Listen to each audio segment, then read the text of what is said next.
Very much. Labrit. Sorry, it's the only word I know for now.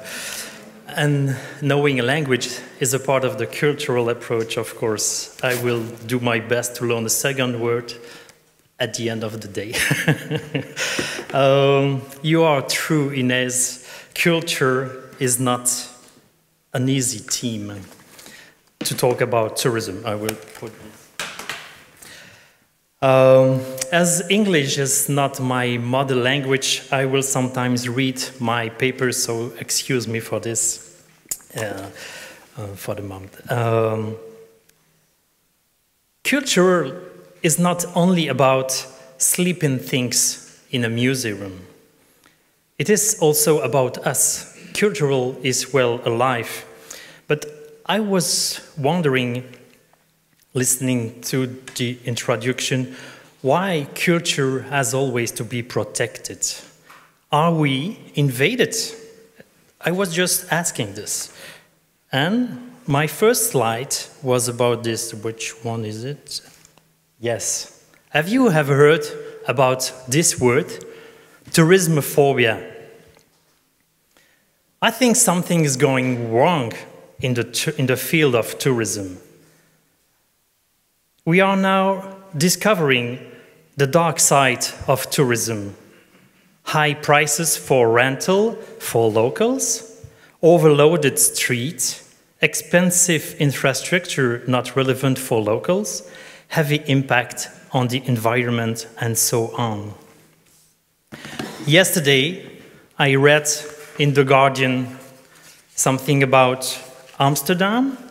They are overcrowded with new kind of tourism with young people. You can also have this kind of experience in Barcelona, Venice, Rimini in Italy, Dubrovnik in Croatia, or Mallorca. Many places. It's true, it's about big cities, but something is going very wrong in the tourism. And I would like to understand it with you today and how tourism is an answer to it.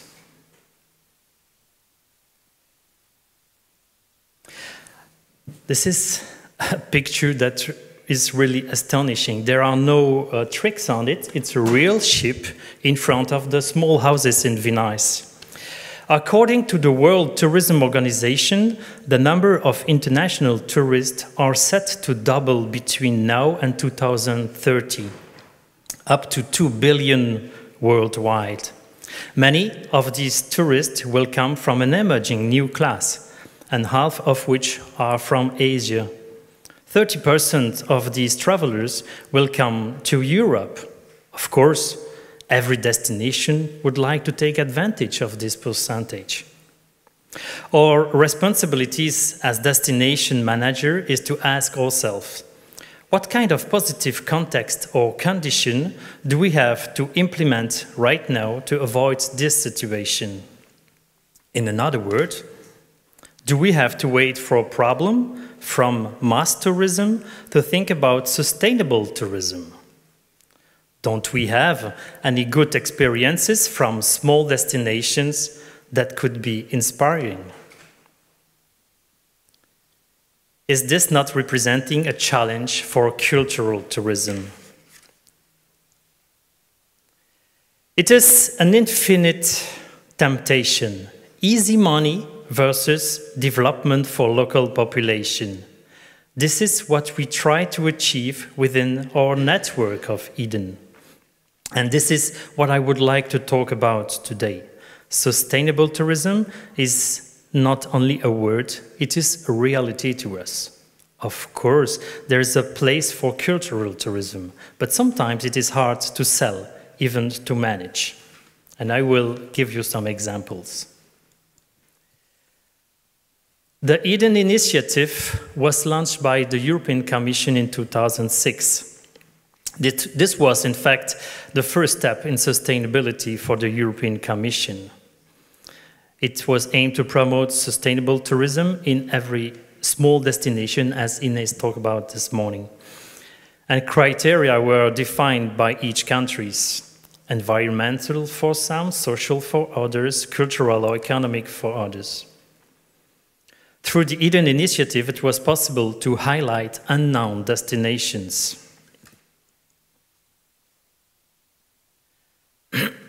And as you already understood, there were some criteria and organization on the European Commission level and on the national level.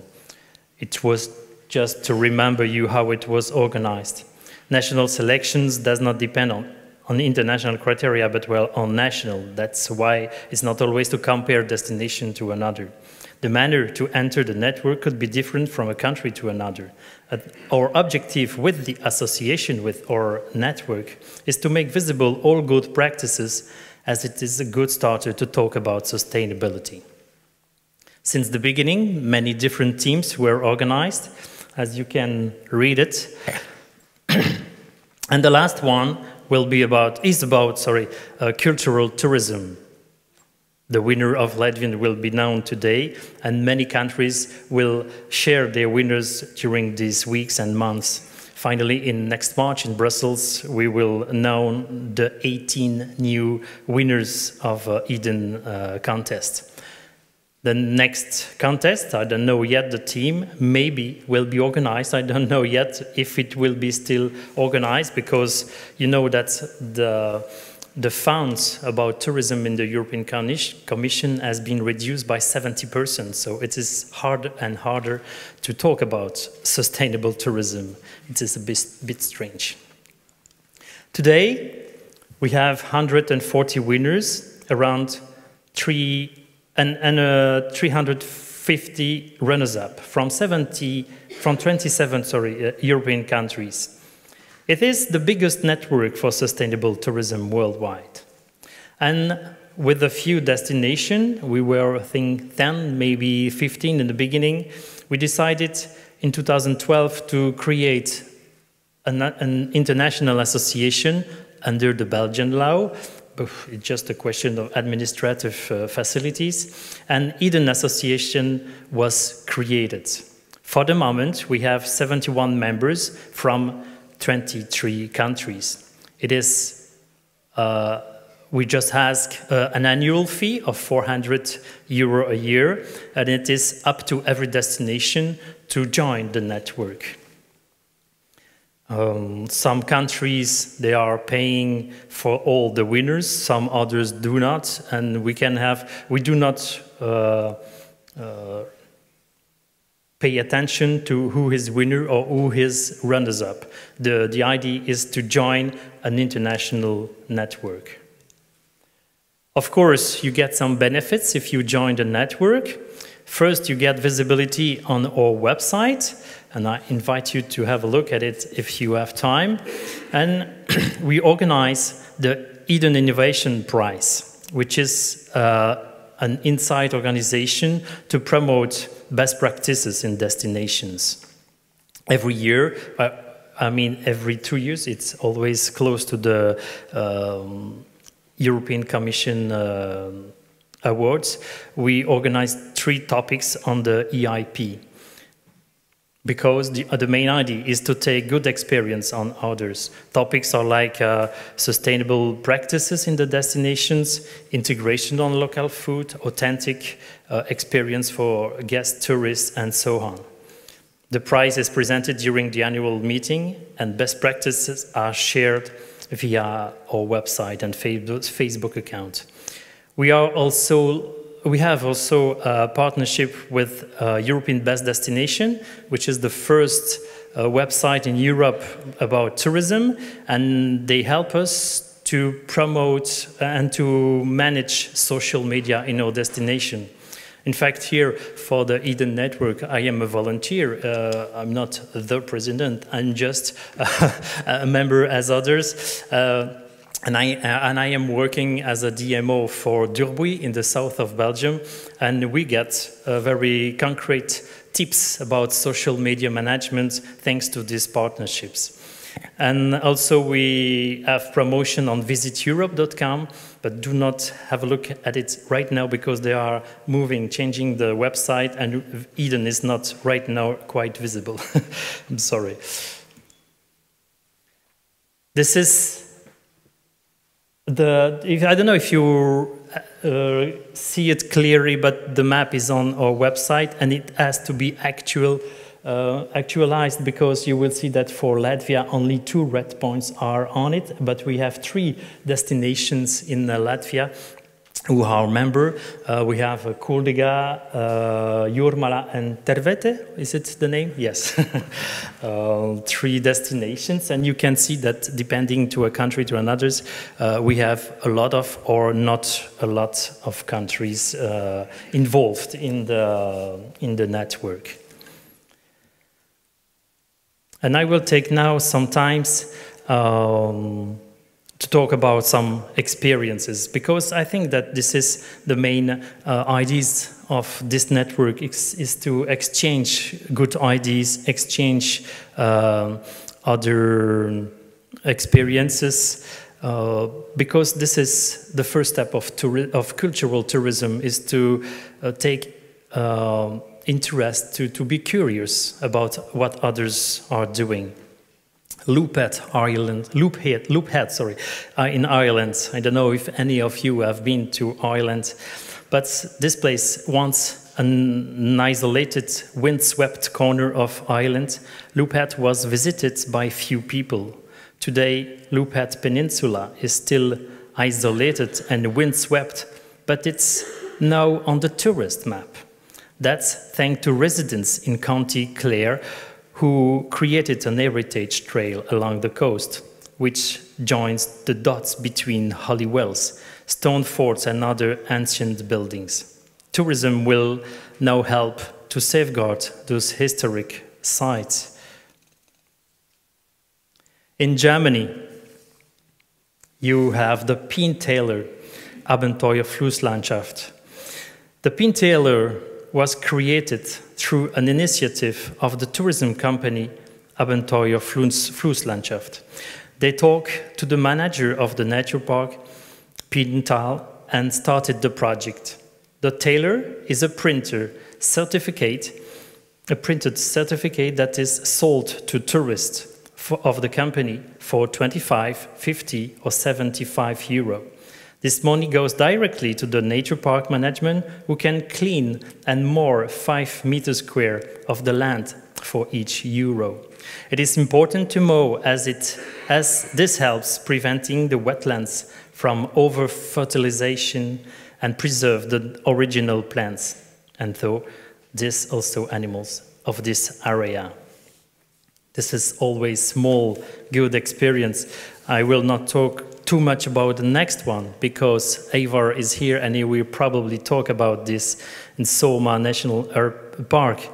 The peatbog restoration workshop are a fun and meaningful activity for people visiting Soma. The work is led by local people and takes place spot agreed with the National Park Management. Workshops last usually 3-5 hours and are a popular activity for experiencing Soma National Park and supporting the beautiful nature of this area. Have you heard about what's going on in Jūrmala or in Kuldīga? I remember artists coming to Derby a few years ago who was really astonished by the cycling road system that we developed, and I think he did now the same in this place. Also in Jūrmala you have fish smoking in a good way for tourists to get to know the ancient culture and life of the inhabitants a few centuries ago. Fish smoking days are held in summer every Thursday from 12 to 15. Everyone is able to watch the fish smoking through its educational demonstration, as well as participate in the process of preparing hot smoked fish and blend with local people. This is really about cultural tourism. And finally, Landlust in Austria. It's about the cooperation of owners of houses that are at least 200 years old and have been revitalized with loving attention to detail, giving consideration to building, biology, and using traditional techniques. Through the conservation of rural regional heritage, on one hand and the profitable utilization of the old houses as holiday homes of the other hand. It's a win-win situation. Income for the owners and for the rural cultural heritage of the region. And these examples, I only took a very few. You can find it on the Eden Network website, so youredenexperience.com. We put many others. That's the interest of the Eden Innovation Prize, is to share good practices. Well, I was not very professional with the time because I'm almost over and I have still 14 minutes to go. So if you have questions, do not hesitate to think about questions. These examples were given to show you the importance of a network. Of course, we all have good experiences to share. Definitely, cultural tourism is a key success to sustainable tourism because it is based on local population sharing their deep values. The challenge will be for decision makers to make a balance between economic incomes and respect of local lives. Tourism has no alternative than being sustainable. It is made to bring population closer, to increase cultural discoveries. And as a conclusion, you can imagine what is our definition of sustainability. It's about environmentally respectful, socially integrated, and economically useful to the local communities. So already, I don't know if the winner is already in the room today, but congratulations to the new Latvian winner. And thank you very much to the organizers to have given me the chance to share the floor today.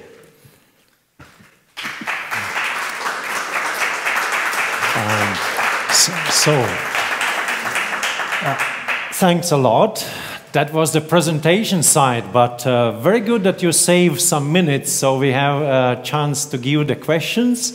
And my question would be, already we started this day with the picture of Riga here, and somebody already noticed that we are speaking about unknown destinations. And probably what is your point of view? What does it mean unknown? Because there are different perceptions among the countries. Is it in Europe unknown, or is it probably for another globe unknown? Well, I was not talking about Riga. Riga is not an hidden destination. There was a picture, just as an inspiration for the background. Okay. So, small provocation.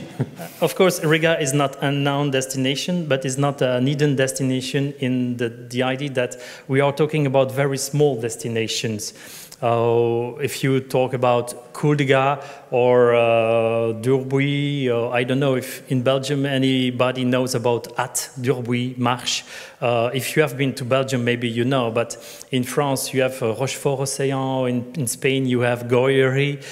You can see, oh yes, no, I do not have the slide. Those were really unknown. I see the faces, people are still looking. Where it is? If I can have the slide again, I don't know. Yes, if you have a look at the map, I would be surprised if maybe 5 of you now knows 10 of these red points. Have you been there? These are unknown destinations, you know. So Europe-wide, let's say. Well, it is Europe-wide for the moment because it is Eden, I mean, on a European level, yes. Okay, then the next question I would know come from the audience side, just to think about. You said that 2019, it's still open question, what will be the team? Yes. And of course we hope that all the resources will be gathered to continue this good initiative. Let's say if there are in the audience some people who think, okay, for our small destination, landscape quality could be the issue where we are very strong. What is the way for them to influence that this team will be there? So kind of idea how you come to every new team Is it like mass and slow voting, or there are no hope for them? Transparent process. The team is chosen between, well, inside the walls of the European Commission. It is very difficult to influence them. I see that Christina agrees as a member from European Commission, of course. But so this is announced every year on basis of kind of actuality. Every 2 years now, yes. Yeah. No. Good. So we have kind of, if we go back to the idea about sustainable tourism destination, probably we can put this one. We see what is the opinion of 41 people here in the audience. What is necessary to achieve the goal of sustainable tourism destination? And probably the leading answer here is about cooperation in tourism destination management. Would you agree about that? There are some other thoughts that there is kind of story for branding purposes, that could be kind of success, or probably this is diversity in what we have as an offer, or this is effective, efficient marketing, and probably some others. I'm sure that talking about stories is the main point. It's like storytelling. We have to be more strong on it. But I think that, well, it is our first way to manage it. And maybe Eva will talk about it later. We have to use the modern tools to talk about it. That's why we try to help DMO, the destination manager, to better use the social media tools, because they all have very good experiences. They do not always know it, because it's sometimes difficult to know that you have developed a good experiences. So that's the interest to join a network, is to look yourself within the others and to, okay, the project we developed, for example, 2 or 3 years ago, is a good example. I will talk about it. And then step by step, it will increase the interest on the destination. But I think for me, the main challenges for Eden is to be known through professional journalists, and to the bloggers, for example, because we have these people to talk about us more.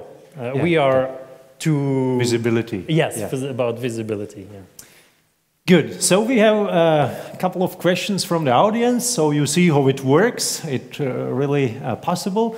You can, by the way, you can write your name there. There is a special place. If you would like to show up on the screen, if you like to hide, this is fine as well. But what are the 2 biggest challenges for Eden now? One you already said, like visibility and kind of increase of brand, and probably you mentioned about the funds, long-term funds from Europe. Something else to add here for the challenges for the Eden network, apart from budget issues? Yes. I don't know. I have other friends from the board of Eden. Maybe they have the answer. They maybe gave that question anonymously, so they would like to have your answer. For the second question, maybe, I don't know if I can... Yes, yeah, for sure. First now.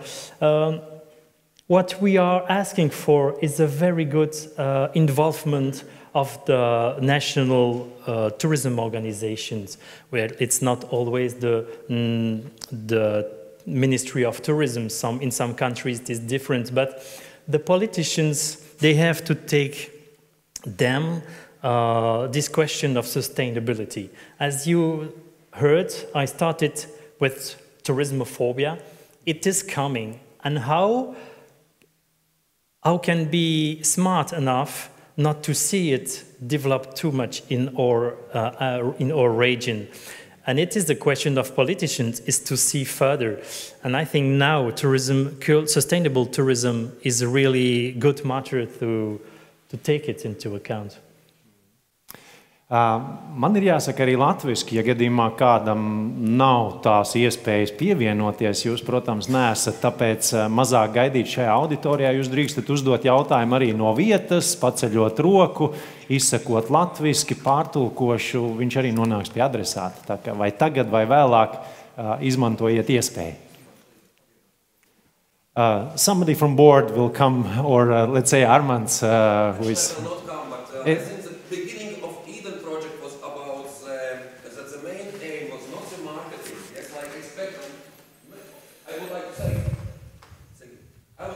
All of tourism destinations expect more marketing activities, more money for promotion, etc., etc. But I would like to say that from the very beginning, that was a tool. Participation in Eden project is a tool to check how your development is going on in your tourism destination. How you are cooperating, what is the strategic documents, how politicians reacting to the activities you are doing in tourism sector, tourism industry in your tourism destination. I think that is the most important for any emerging tourism destination. That's my point of view. And the second, of course, can be marketing as well, why not? Good. No, there were already a few bridges given to the next lecture. That's why I say thank you for our beautiful opportunity to meet the president, Xavier Lechien, and I need to give you the present for your speech. This is kind of incentive for gastronomic tourism consumption, let's say, in the best way. So if you are still in Riga, you will find some wide guide about the best restaurants here. As the previous team was gastronomic tourism, this is still where we are strong and we would like to be strong, and the same will be for other lecturers. So thanks a lot and enjoy.